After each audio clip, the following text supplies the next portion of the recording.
మనం రోజు చపాతీ కానీ పూరి కానీ చేస్తూ ఉంటాం కదండి ఇంట్లో. అలాంటప్పుడు ఒక చిన్న బౌల్లో ఇలా పౌడర్ తీసుకొని పైన ఇలా చల్లుకుంటూ చపాతీ చేస్తూ ఉంటామండి. అలాంటప్పుడు అలా తీసుకుంటున్నప్పుడు పక్కన అంతా పిండి పడిపోతూ ఉంటుందన్నమాట, గలీజ్గా కనిపిస్తూ ఉంటుంది కదా. అలాంటప్పుడు నాకు ఒక ఐడియా వచ్చిందనమాట. ఇలా బౌల్లో కాకుండా ఇలా డబ్బాలో పెట్టుకొని చల్లుకుంటే చాలా బాగుంటుంది కదా అని చెప్పేసి ఇంట్లో ఒక డబ్బా ఉంటే అది తీసేసానండి.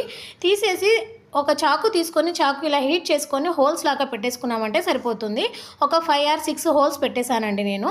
ఇలా పెట్టేసిన తర్వాత ఆ డబ్బాలో ఆ పౌడర్ ఉంటుంది కదండి, అదే పిండి ఉంటుంది కదా, ఆ పిండిని ఇందులో వేసేసి ఆ క్యాప్ పెట్టేస్తే సరిపోతుందండి. మనం చపాతీ చేసేప్పుడు ఇంకా చిన్న బౌల్లో పెట్టుకొని పౌడర్ ఇలా పడేస్తూ ఉంటాం కదా, చూడండి ఎంత గలీజ్గా కనిపిస్తుందో. అలా కాకుండా ఇలా నీట్గా ఇలా చల్లేసుకుంటే సరిపోతుందండి. ఇప్పుడు చపాతీ కానీ అలాగే పూరి కానీ చేసుకుంటే చాలా బాగుంటుంది కదండి, నీట్గా ఉంటుంది. కాబట్టి ఈ విధంగా ట్రై చేశాను నేనైతే. ఈ వీడియో మీకు నచ్చినట్లయితే లైక్ చేసి సబ్స్క్రైబ్ చేసి ఫ్రెండ్స్కి ఫ్యామిలీ షేర్ చేయండి. Bye friends.